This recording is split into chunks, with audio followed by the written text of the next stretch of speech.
Ce samedi seront remis à Berlin les European Film Awards lors d'une cérémonie virtuelle qui récompense le meilleur du cinéma européen.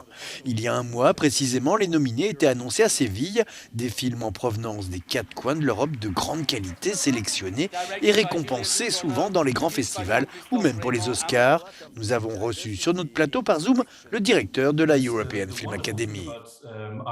Ce qui est merveilleux avec les European Film Awards, les prix du film européen, c'est que nous pouvons vraiment donner un aperçu de toutes les différentes voies qui existent en Europe, de l'Est à l'Ouest, du Sud au Nord, des jeunes cinéastes aux plus expérimentés. Tout le monde peut y participer, c'est la beauté de ces prix, rendre visibles et honorer les films pour donner une plus grande visibilité à toutes les voix différentes qui existent en Europe.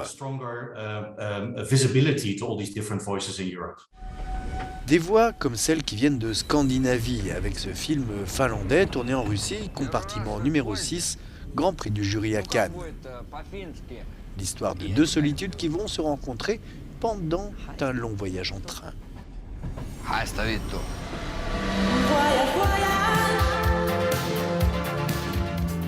Ou celle féminine et percutante de Julia Ducournau, Palme d'Or à Cannes, pour son thriller Titane.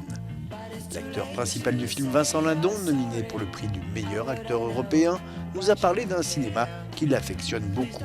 Les metteurs en scène européens ont pris vraiment une grande ampleur, et même au regard des Américains, et ça c'est formidable, parce qu'il y a une pléthore de grands metteurs en scène. Je ne vais pas commencer à les citer, hein, mais on passe de Lars von Trier à Almodovar, à Sorrentino.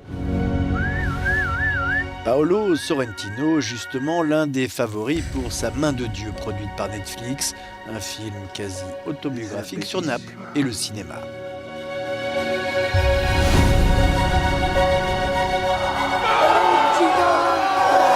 L'un des autres favoris est le film franco-britannique The Father de Florian Zeller, déjà récompensé 2 fois aux Oscars. Et pour finir, un outsider venu de Bosnie, la voix d'Aïda, qui revient sur le massacre de Srebrenica dans les Balkans en 1995. Résultat samedi soir depuis Berlin et sur Euronews.